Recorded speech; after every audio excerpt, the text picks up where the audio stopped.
Ovocný koláč z bezlepkové mouky z ePlody.cz?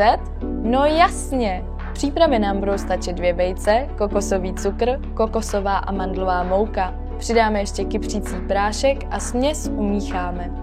Těsto vyskládáme do pečící formy, obložíme jablky, pokapeme citronovou šťávou a navrch nasázíme kokosové chipsy. Po upečení necháme vychladnout a můžeme krájet. Nechte si chutnat!